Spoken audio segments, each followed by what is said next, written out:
శ్రీ సాయినాథాయ నమః. శ్రీ సాయి సచ్చరిత్రము. మహారాష్ట్ర దేశంలోని వారందరికీ శ్రీ గురుచరిత్ర సుప్రసిద్ధము.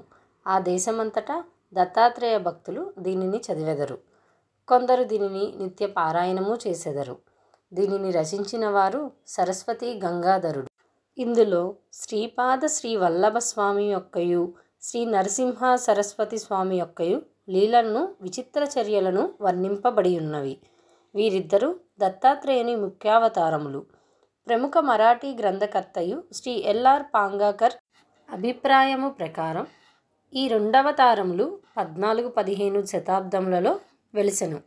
దత్తాత్రేయుని తదుపరి అవతారములు కూడా కలవు.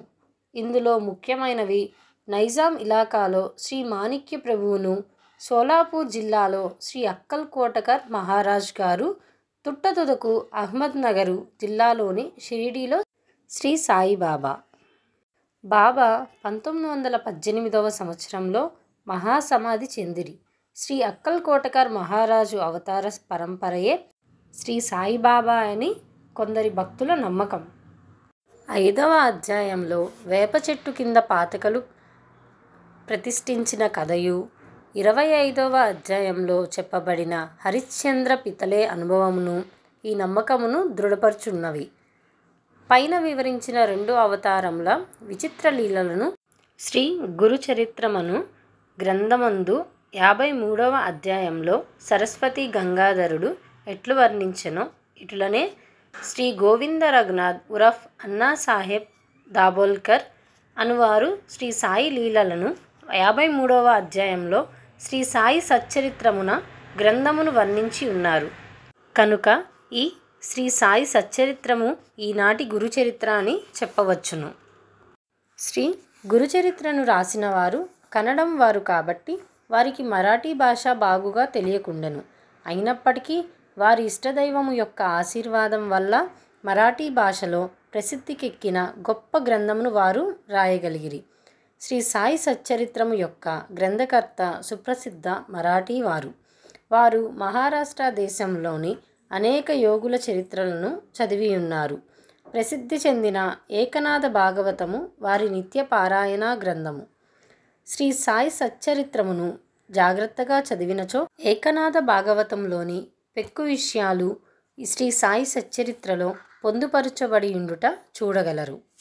శ్రీ గురుచరిత్రము ముఖ్యముగా కర్మకాండపై ఆధారపడి ఉండుటచే దానిని బోధపరుచుకొనుట బహు కష్టము. దానిని ఆచరణలో పెట్టుట మరింత కష్టము. దత్తాత్రేయుని ముఖ్య శిష్యులు కూడా దానిని ఆచరణలో పెట్టలేకున్నారు. శ్రీ సాయి సచ్చరిత్ర విషయము అట్టిది కాదు. అందులోని విషయములు తేట తెల్లములు, మిక్కిలి సామాన్యమైనవి. ఇందులో చెప్పిన వానిని అందరూ సులభముగా గ్రహించి ఆచరణలో పెట్టగలరు.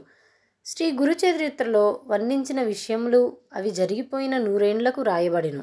కానీ శ్రీ సాయి సచ్చరిత్రములోని కొన్ని లీలలను రచయిత స్వయంగా చూసెను. శ్రీ సాయిబాబా యొక్క అనుమతి పొంది వారి ఆశీర్వాదంతో ఈ గ్రంథమును ప్రారంభించెను. వారి ఆజ్ఞానుసారం అక్కడక్కడ ముఖ్యమైన విషయములు, లీలలు టూకీగా వ్రాసి ఉంచుకొనెను.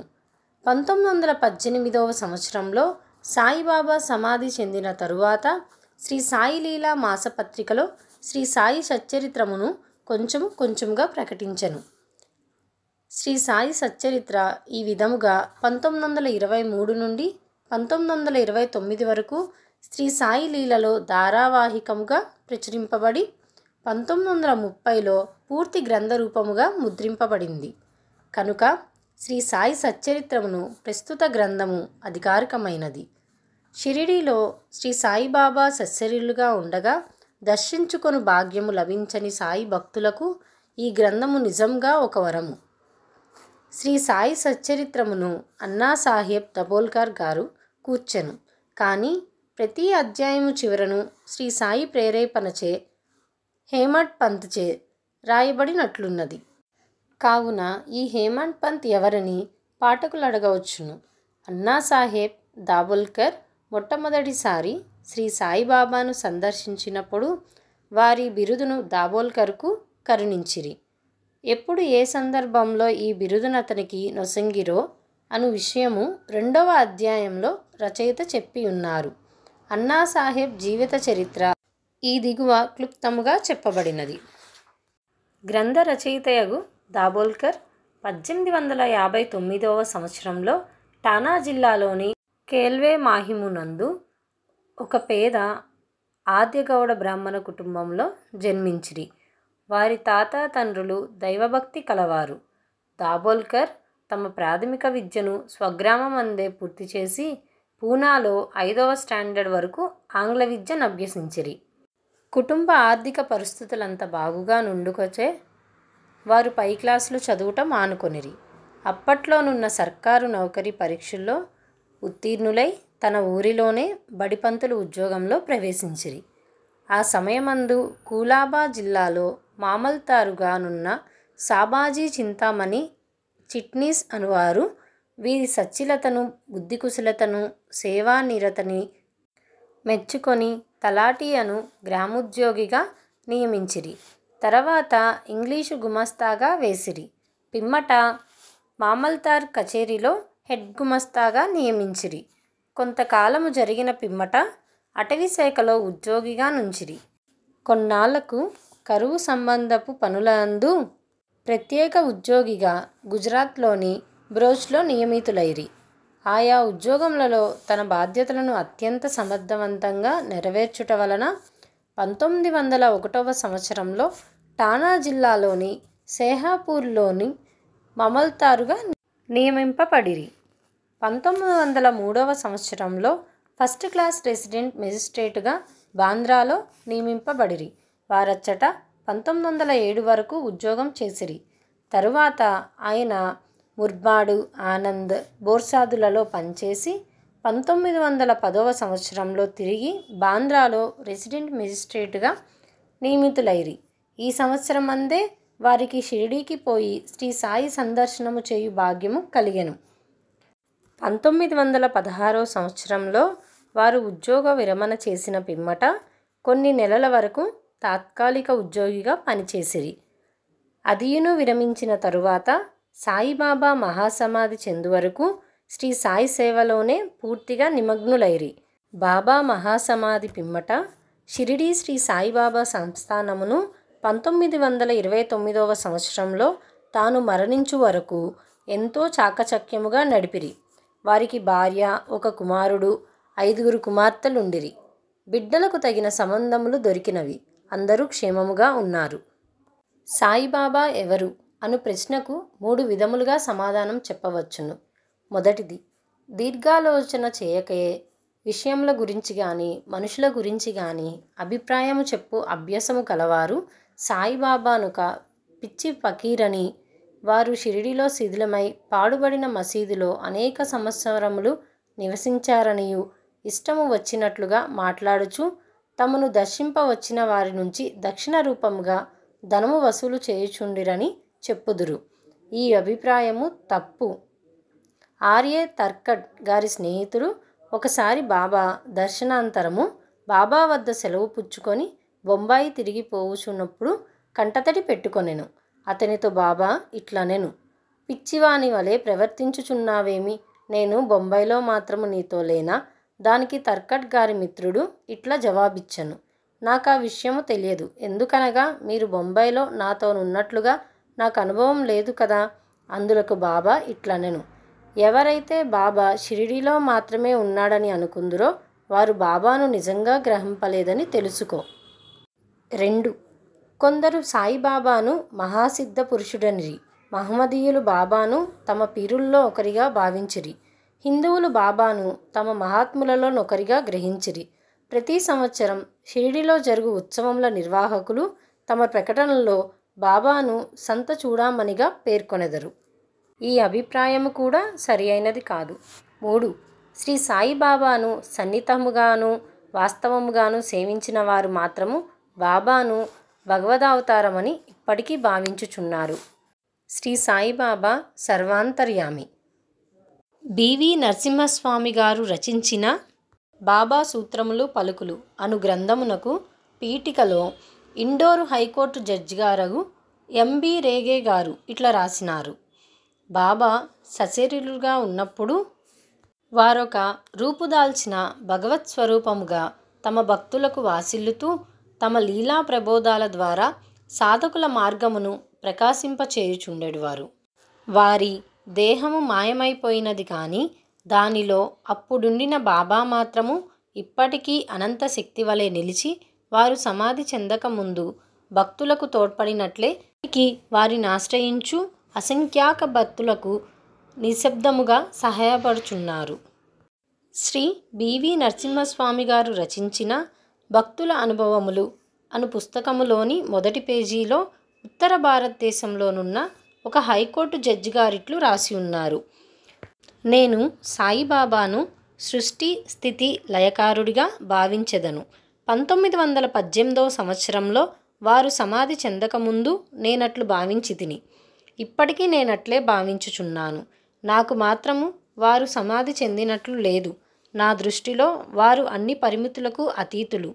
వారు మా మధ్య ఉన్నప్పుడు వారి మానవ శరీరము మా కనుల ముందు సంచరించుచుండెను. ఒక్కొక్కప్పుడది మా దృష్టిని విశేషముగా ఆకర్షించేది.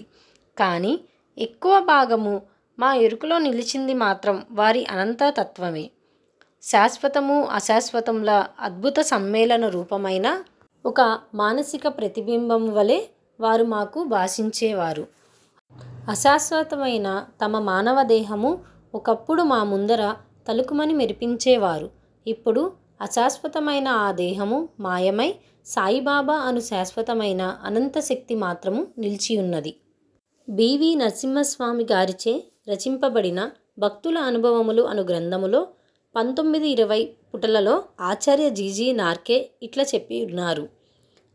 ఇంటి వద్ద నిత్యము నేను పూజించు గృహదేవతల మధ్య సాయిబాబా నొకరిగా నుంచితిని. సాయిబాబా భగవంతుడు. ఆయన సామాన్య సత్పురుషుడు కాదు. మా మామగారగు శ్రీమాన్ బూటి, నా భార్య, నా తల్లి గొప్ప సాయి భక్తులు. వారు సాయిబాబాను భగవంతుని వలె పూజించువారు. నేను కొత్తగా షిరిడీకి పోయినప్పుడు ఒకనాడు హారతి సమయంలో సాయిబాబా మిక్కిలి కోపోద్దీపుడై ఉండెను. అకారణముగా వారు కోపించుచు శపించుచు భయపెట్టుచుండిరి. ఆయన పిచ్చివాడా ఏమి అనే సంశయము నా మనసులో మెదిలెను. మామూలుగానే హారతి పూర్తి అయ్యెను. ఆనాటి సాయంకాలము నేను బాబా పాదములను ఒత్తుచుంటిని. అప్పుడు బాబా ప్రేమగా నా తలను నిముర్చు, నేను పిచ్చివాడను కాను అనెను. ఎంత ఆశ్చర్యము! నా హృదయగత భావమును గ్రహించుచున్నారు. వారికి తెలియకుండా మనము ఏ రహస్యములను దాచజాలము. వారు అంతర్యామి, నా ఆత్మ యొక్క అంతర్యామి.